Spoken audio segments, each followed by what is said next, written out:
This was 2000. Maybe 2005. No, we met in 2005. 2006, okay. And then we started dating in 2006. Yeah. Because that wasn't happening in 2005. I was with somebody else. Hi, it's As The Paige Turns. It's Paige, but I'm here with our most important featured guest, Mr. Paige, Mr. Colby Gaines, my IRL love story right here, baby. Great to be here, baby. Great to be here. Great to be here. Great. Do you see that we featured the photograph of us from your office? Do you remember when that was? I love that. That was yesterday.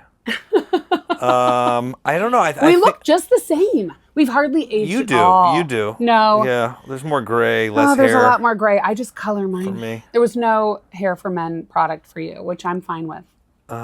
You told me I couldn't use that. Because it would have looked weird. How serious? You would have scared the kids and the dogs if you came in all of a sudden with dark hair. This is an intimate portrait, isn't it? As the page turns. This is a rap party. I guess we'll which throw show? That. Oh, I remember exactly. What year? What show? The principal's office? Nope. It was Cube Fabulous. Cube for season 1. Okay. With your former production company when I first met you. This was 2006. Is that the first season? Something like because we started that. dating. Maybe 2005. No, we met in 2005. 2006, okay. And then we started dating in 2006. Yeah. Because that wasn't happening in 2005. I was with somebody else. Now we're really opening up the. Well, we met when I was turning that page. Oh, so you're turning that page. Thank God we turned that page. So yeah, we had a rap party, as we like parties. We did like a party. We just had a party with us, Love on Demand. We did. I thought it was very successful. I did too. Yeah. I thought it was fun. Love on Demand really is born out of just me seeing you be passionate about romance. I love romance. Who doesn't love a happily ever after? Yeah, especially when you're living one, right? 100%. 100%. Listen, I like romance too. One of my favorite movies is Romancing the Stone. Yeah. Classic. So anyway, this was born out of watching you be passionate about romance, reading the books, going to the events, and just seeing and I don't know, maybe it's almost like the movie Inception. You know how they plant the seed and make the guy think it's their idea after a while? Maybe you planted the seed in my brain that this was an idea that we should think about. I had to marinate on it for a long time. And then I came around to saying, this is an idea I have. And this is... And like in My Big Fat Greek Wedding. Where she has to convince him it's his idea, even though it was all their ideas. Exactly. It's kind of how it works, though, with women and men in general.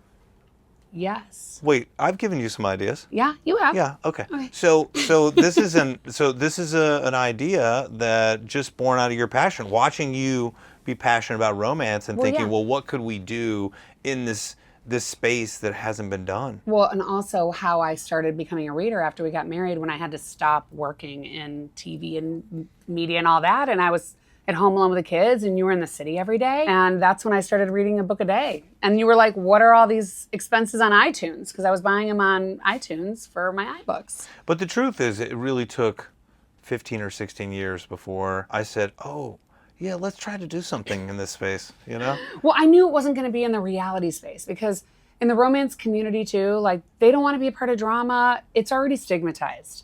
They're already like, oh, you're not smart if you're reading it. You're not smart if you're writing it. That's not true. And I was like, I don't know what this is, but it's so magical. And you're like, enjoy your books. Go ahead and love all those books. But then I went with you to a couple of events. Yes. Yes. Well, once when we started, like, what really happened was the segue. I never got into Book Bonanza, which thank God I did. That was like, you know, when you can like look back on a moment in your life and you're like, that snowballed into this. Like, that was meant to happen. Me getting off of that 10,000 person wait list last year for Book Bonanza, I'm like, I'm going to the romance convention. I'm going by myself. None of my friends got in. And you and Alexis were pitching in LA, and you're laughing at me. But everybody there was like, oh, your wife's going to that. See what's there. And then all of a sudden, you're like, wait a minute. Maybe there is something there. So it was like I planted the seed. That definitely happened. But then going to the one big event in Phoenix over Valentine's Day, and 16, 1,700 people, and just seeing that it's a super fan community. And that's something that I always kind of knew existed in different territories. I mean, I'm an NFL fan, you know that. Fandom. But I never go to like the NFL draft, you know, where they'll have thousands of people and that sort of fandom. I've never been to Comic-Con. So for me to be at a romance event with hundreds, if not thousands, of people and see that sort of passion. And you haven't even been to like the crazy cosplay, like the one we went to in Dallas last month. There was a concert that I'd never seen actually. That was major. I mean, they've really come in and been shaped into this really fun, amazing way. Yeah, you're gonna come to more. So I'm excited about this passion turning into a big brand. But it all starts with our romance too, right? I mean, I honestly think when I was reading the books during like the darkest parts of motherhood and you were gone all the time, like reading the books, like I was able to translate it into I love you even more. I don't know if all wives do that when they're reading all the romances, but I did. Aww. So in a way, it was like mutually beneficial. Yeah, it definitely is, I'm just thinking about like I guess I was gone for quite a bit. She used to call me Uncle Dad. Oh, Uncle Dad's here, because Uncle Dad was not as much in-person dad. Well, I mean, that's what I'm doing now. It's like we have a very intertwined life here at Level Demand, and also just being around with our kids and stuff. But it isn't our first time working together technically. But some of the people that I've met in this space have told me so many things about romance that I just never really thought about. I mean, it's sort of like what? It's a marital aid almost. Reading is, help their life and things like that. I was like, I just never thought about these things. So, you start to hear about them, you're like, oh, okay, that does make sense. It does. And some of them are spicier than others. I like the spicy ones. Yeah, I've noticed that. Well, I feel like we have our own tropes. Like we had our own little romance story. Like if you could name our tropes, knowing the whole trope language now, what would you say? Well, it's friends to lovers for sure. I mean, that's Number one. That's the easiest one to, yeah. What else? Yeah. Workplace romance. But we never worked together at that point. Yes, we were in the workplace together. Yes, we met at work. Other. Yeah. And second chance, because we had a little break. Oh, yes. That's right. We'll save that for the next episode. Yeah, I think friends to lovers is very, very common. Also, it's got to be the best, because then you just, Some people prefer enemies to lovers, but I'm glad we were never enemies. The only problem with friends to lovers is that you know a lot of things that I know, you knew wouldn't everything. Have told me you knew, already. You told me things that I was like, really? And you still liked me. Well, I always knew you would entertain me. I just didn't know there wouldn't be any commercial breaks. Sorry, thanks a lot. I like to talk. I like to talk. I'm Linda Weissman's daughter. I never thought, my first job out of college was for the Jenny Jones show, and I'm sure that dates me tremendously, but you're still older. And I thought, I'm never going to date anybody in TV. I could never date anybody in this business. Not because they're like horrible, but it was just like kind of high school 2.0 when I was at the talk show. And I was like, I just want to like be a mom someday or whatever. I just couldn't see it in like the TV world until I met you. But of course, when I met you at CNBC, take that away from What's that trope? Well, I don't Engaged know. To other Friends people? Friends to lovers. Yeah, when I met you, you were working at Jim Cramer's Mad Money at CNBC, which was next to where I was working, which is the Susie Orman show. And then so I walked by and I said hi, and I shook hands with you, and I know, I talked to you I for a had the minute. ring on because I was engaged, and I went like this. Right. Because I wanted you to flirt with me. But then I was like, oh my God, I'm not this unethical of a person. So by the end of the day, I told you I was engaged.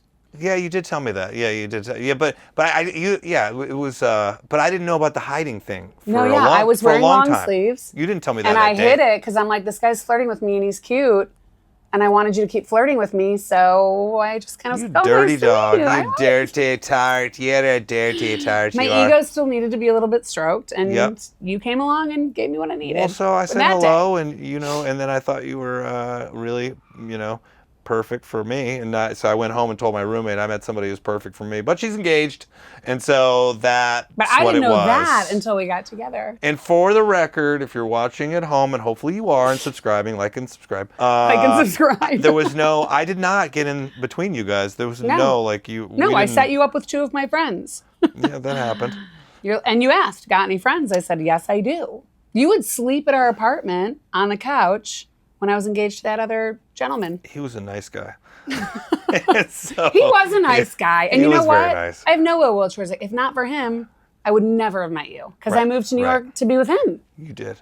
So I have no ill will towards that guy. That's why we were friends. Right? To lovers. Friends to lovers. And that took a year. We were friends for a year first. Which is I think the best way, because then you just Yeah. kind of like, you're already in a rhythm.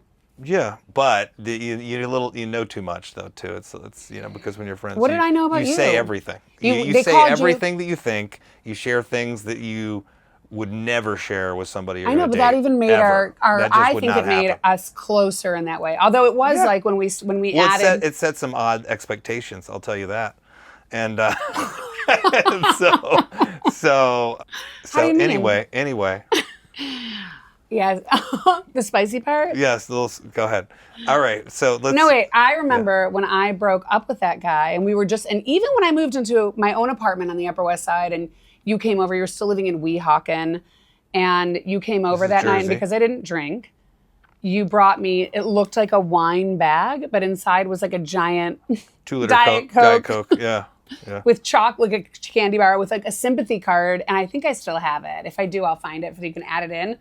And you open it up, and it's like, I'm so sorry for your loss. And then you open it up, and it says, yeah, right. Congrats on the new digs. I'll never forget that you were the first visitor I had in the new apartment. And even then, like, we were just friends. You would sleep on the couch. You'd stayed with me until one night you decided, let's not be friends. Well, there was a point there early on though where you said something to me like, "I don't think that I can be with you," or something like that. Because it was like saying that. Because it was like something about like I made a joke about being at your wedding, and you made a joke about you're going to videotape it, and something like that. And I was like, "Oh, that's odd. I guess that means she's not into me."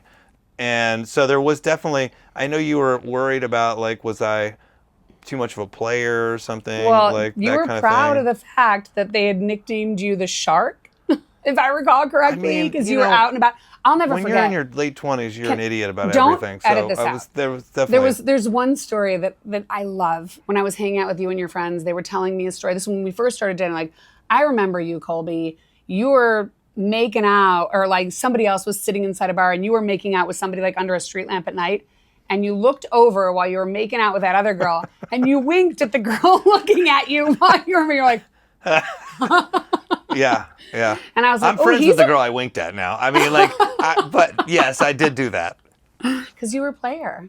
You were a stud. I was playing. I was like, oh man, whoever marries this guy is going to be in trouble. And here I am in so much trouble. Well, like I said, no. You were perfect for me, and it just took maybe a little minor hitch, you know. I'm glad. And then we have these 3 lovely, calm children. They're so easy. They're so easy. We had a few challenges, but I feel like having them has only made us better. Do you remember when we road tripped to Maine? Yes. We went on a trip. You're like, where would you like to go? We were like, let's take a little road trip. Let's go somewhere. It was right around the time when like Garmin had come out, and you had to use the suction cup to put it on your windshield. Like, look at this amazing new tool for getting places. It was the size of a mini television at the time. It was about that big. It was like a toaster. And we didn't have to print out from MapQuest. And you're like, where do you want to go? And I'm like, I've always wanted to go to Maine. And you're like, okay, plan us a trip. And I said, okay. So we went to, and I'd never heard of it, but then you're like, oh, I think the Bushes live there or something. Kenny Bunkport, is that right? Yeah. And we go to this place, and we're there for a few days. We had a bed and breakfast. It was kind of cold. Like I was at the beach, was really rocky. Like we couldn't really swim in the surf, but we had fun.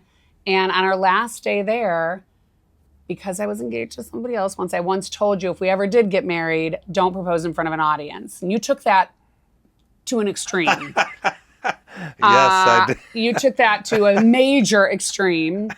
At night, and I think a lot of couples probably do this, like you do your talking in the bathroom, like somebody's getting ready, somebody's in the shower. In my mind, most couples do a lot of their talking in the bathroom. I'm in the shower getting ready, and you come in, you start chatting with me about dinner, and in that conversation you say, so anyway, I think we should get married. While I'm like soaping my hair, naked in the shower, and I'm like, what did you say? And you're like, yeah, do you want to get married? And I open up the curtain, and you're standing in this like steamy bathroom with like your boxers on and a ring. So romantic. It was romantic. Well, when I asked you to jump in, then it was romantic. It was definitely, the pressure had built up for a few days of just trying to figure out, well, how am I going to do this? Well, how long were you holding onto the ring? I didn't even know.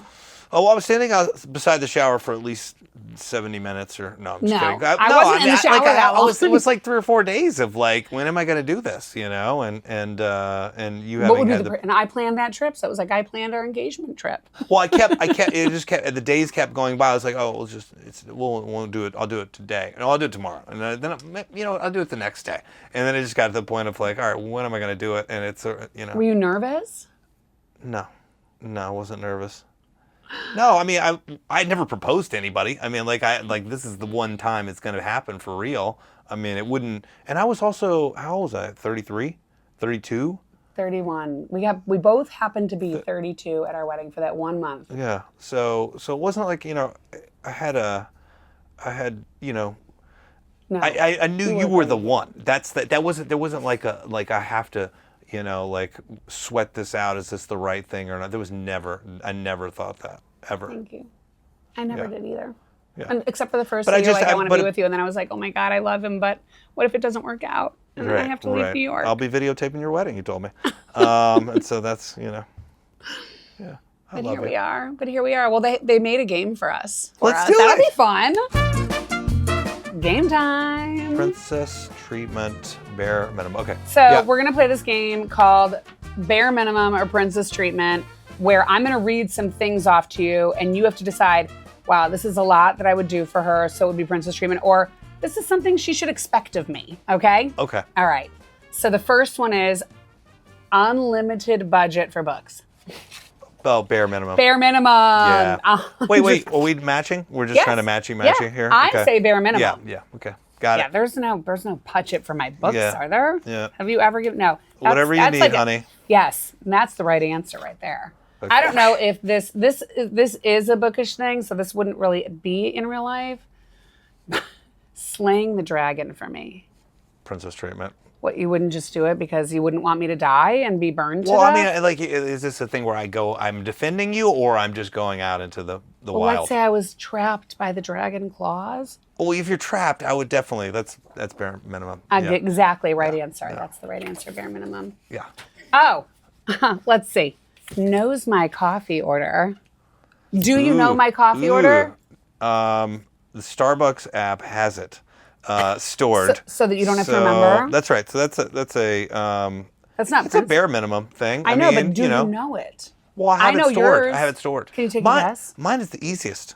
Mine is coffee with honey. No, yours is like 14 different things. I know the size, and it used to be sugar in the raw, but now you like the raw honey blend from Starbucks. I'm not going to win this game. And it's is this iced, part of the game not show? Hot. Like, what memory do I have? I don't have a memory.